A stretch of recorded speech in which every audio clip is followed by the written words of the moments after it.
All right, so we're back. I guess this is a new recording session, and we haven't played in quite a while. It's been a while. Well, you've played in a while. Oh, yeah, okay. So I've been playing. I'm actually, I played a separate game entirely, so I'm up just a little bit past the point in the story where we are right now. And we've kind of decided that, because I've been playing and I know about the side quests, that they can be a little bit tedious, and we're gonna avoid them for the most part. We'll get through the story parts from where we are right here, and then we'll switch over to my other save and just continue off, having completed a lot of the other side quests that are available at the time.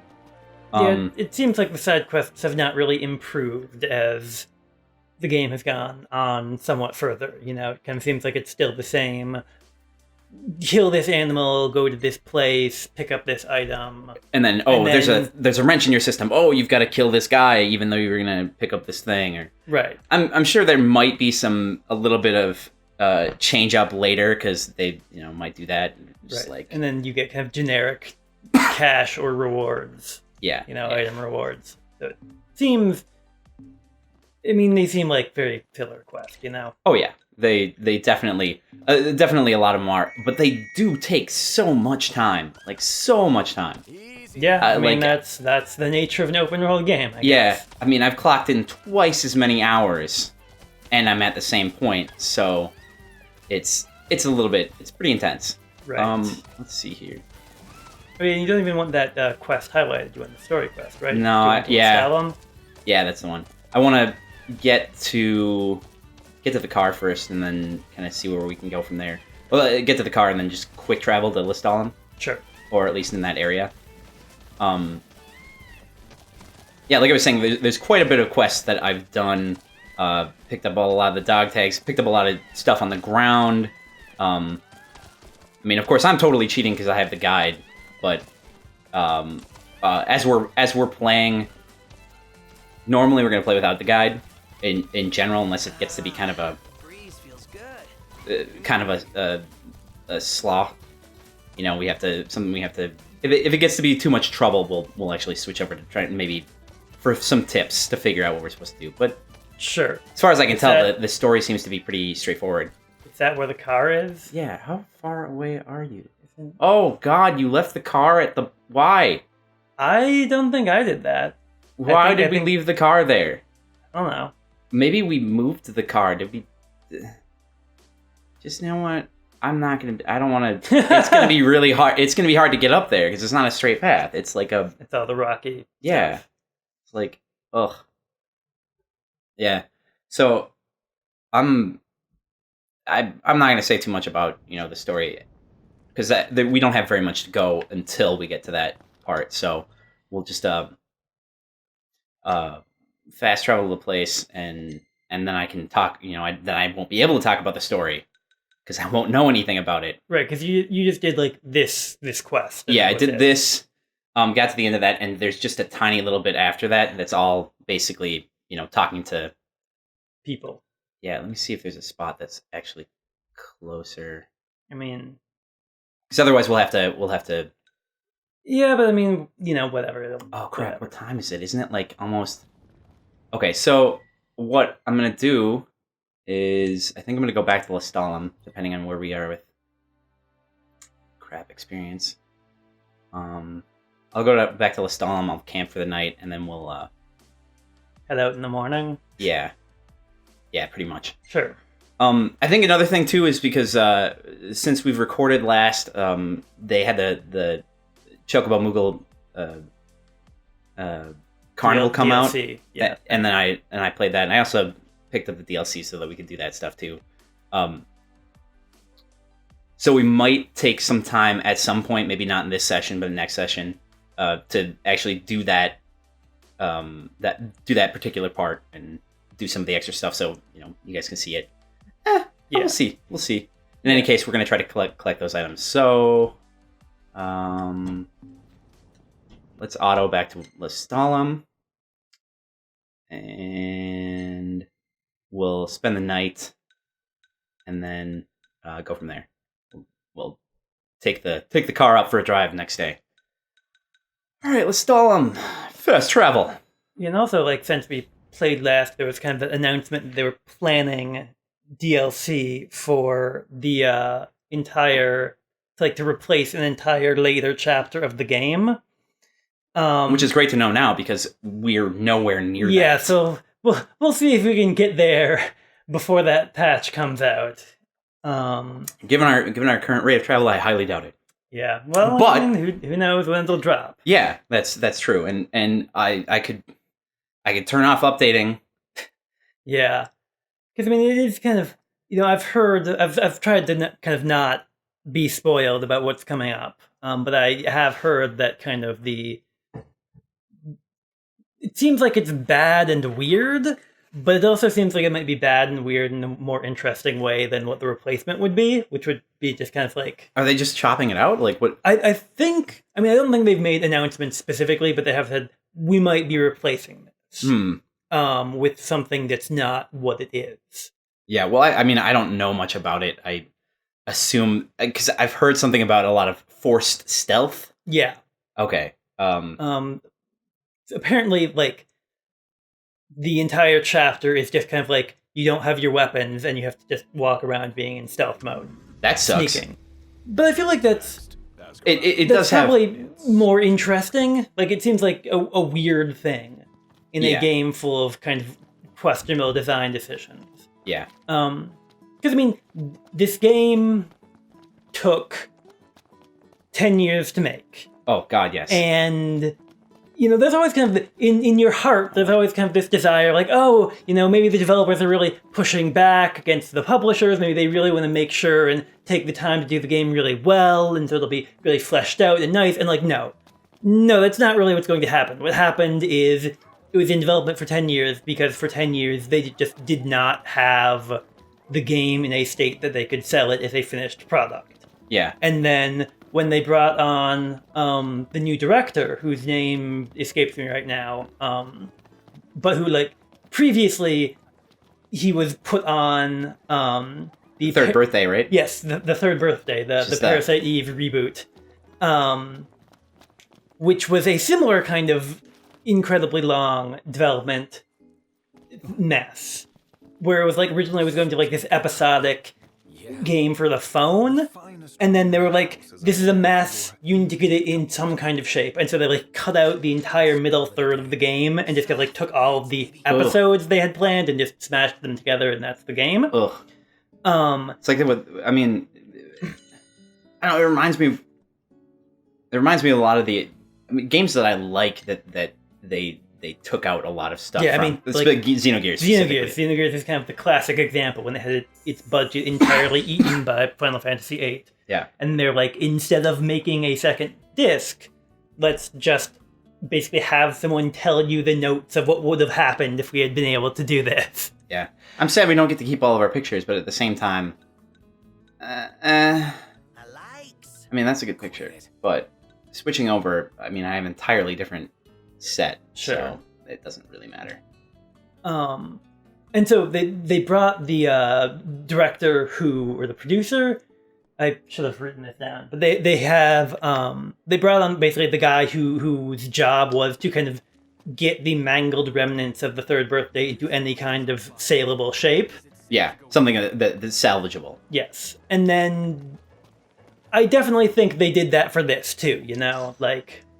Yeah, I do. I mean, I haven't heard much about the Third Birthday. That's probably because it wasn't great. That's what I've heard. Yeah, I've heard that basically it's very much got the sequel problem where it was explained. Pat from Best Friends explained it best when he said that it was like going from Parasite Eve 1 to 2 was like going from Devil May Cry 1 to 2, but going from Parasite Eve 2 to the Third Birthday was also like going from Devil May Cry 1 to 2, so I don't know. I've never even played a Devil May Cry game. Yeah, there's a long story involving that. Like for the longest time, 2 was the only one that I owned, which is to give you kind of a skewed impression. Yeah, because everyone was like, "Wow, that's the bad one." I'm like, "Is it?"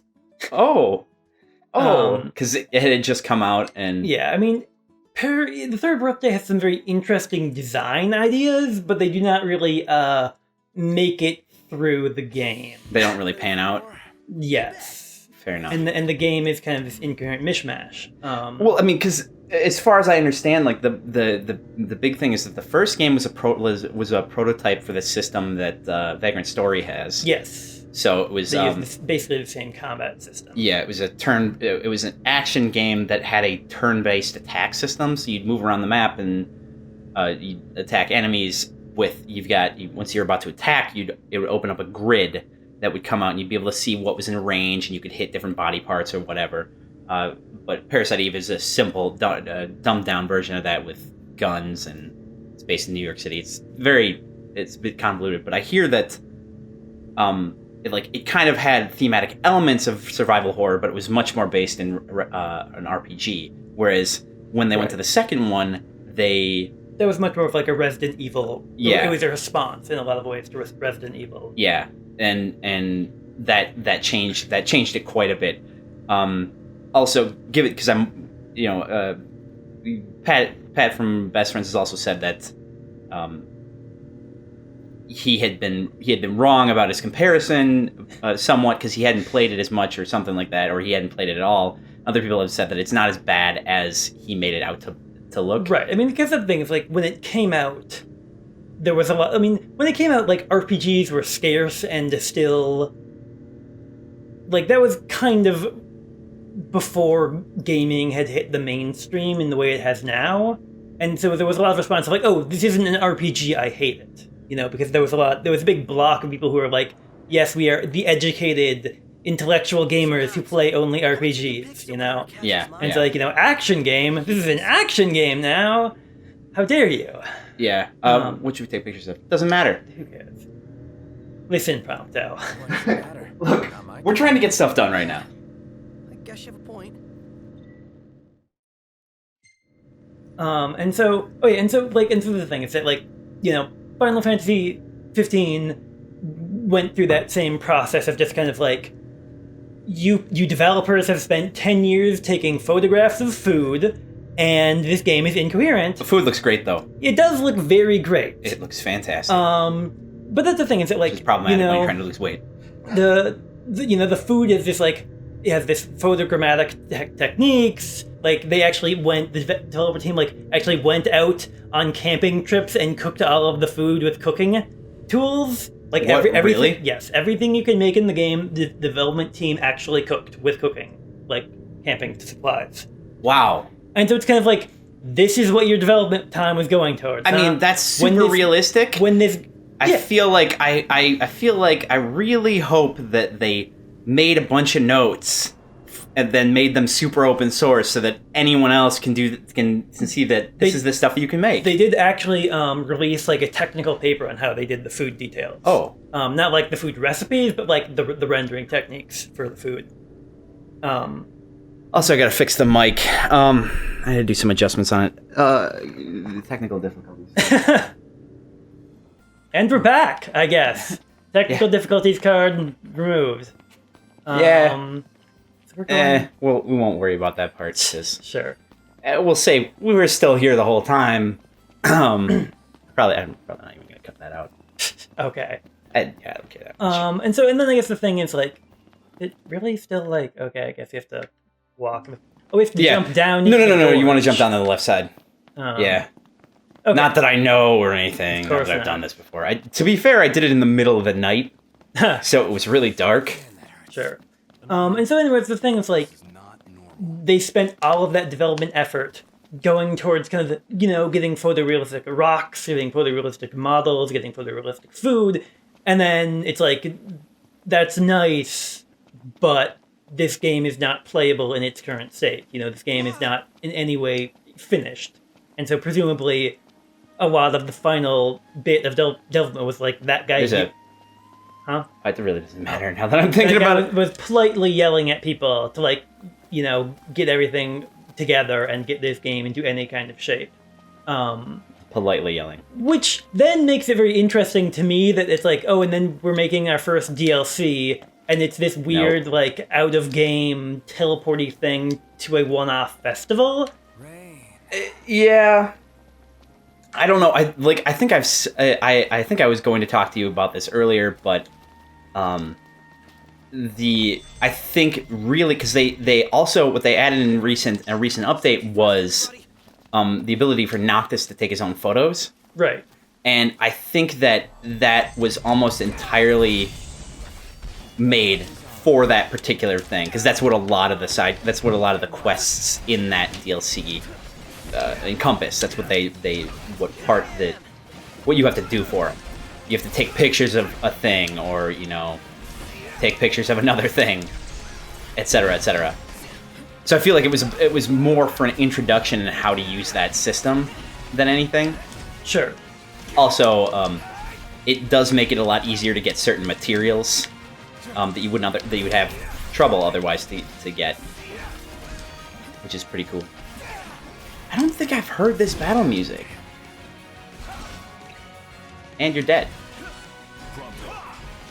Right. Okay, so as we said previous, Ben hasn't played in Yes, in months. in like 2 months, so he's a little rusty. And I've been playing a lot, a little bit more selectively once I decided to start over.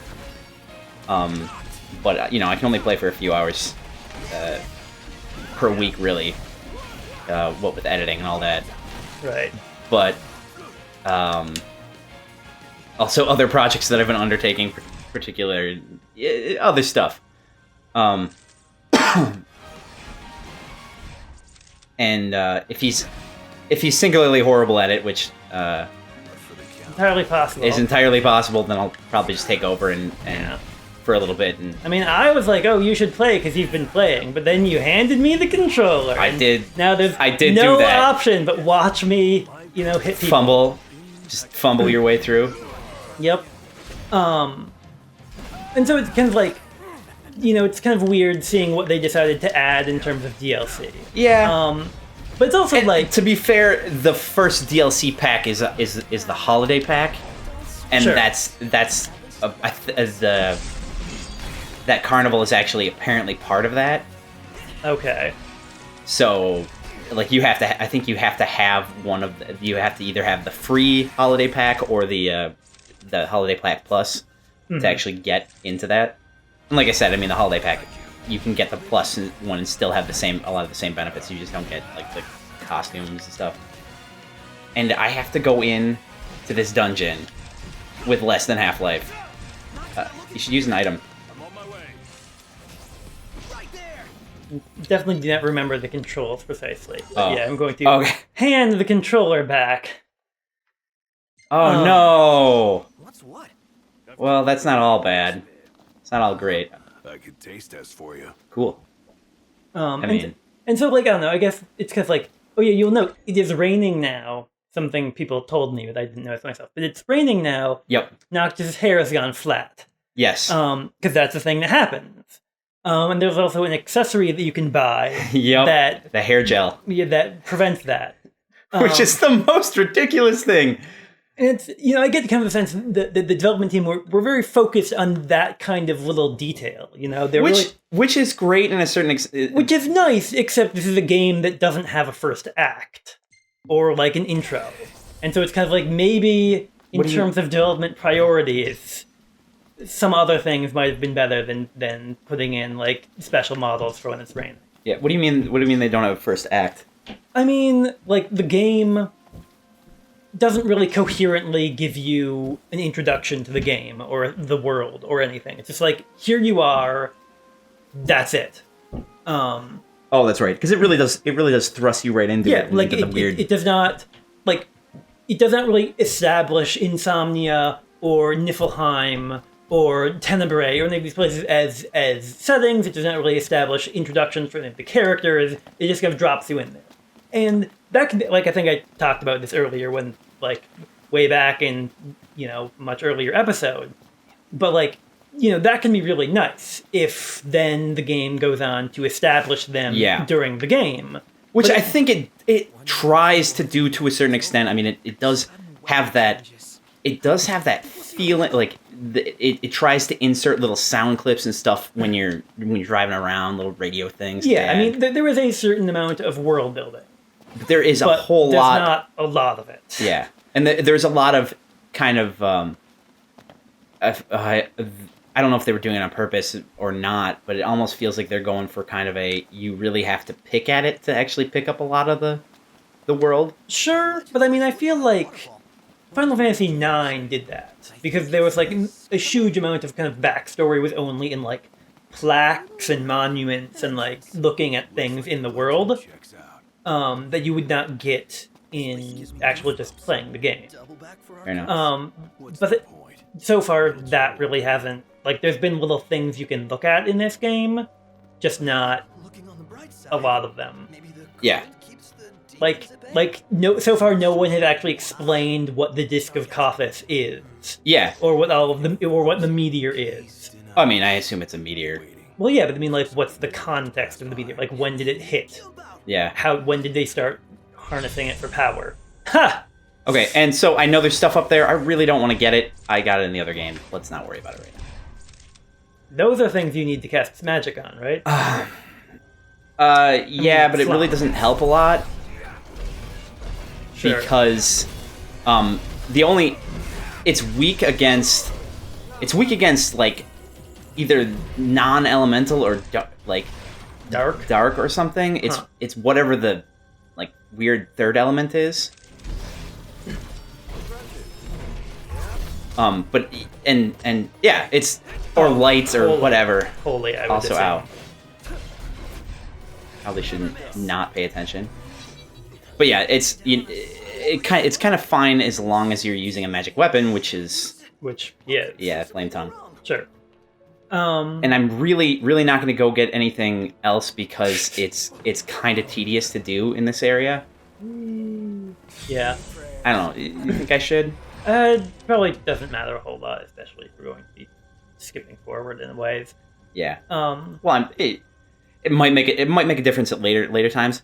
I think it's because I'm already ahead of this part that I'm not worrying about it. That's kind of how I felt when we were just finishing up the Clegane area near the beginning, and I was just Klein? Or yes, and I was just like, let's just Klein, yeah.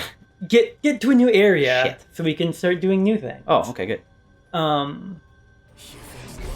And so it was just kind of like, yeah, because that's the thing is it's like this game has all of this kind of photorealistic stuff that they clearly spent a whole lot of development time on, but then it also is very, unrealistic and kind of has a weird plot and, Yeah. blah, blah, blah. Basically, like, you can tell that this took 10 years and had very weird development priorities, Yes.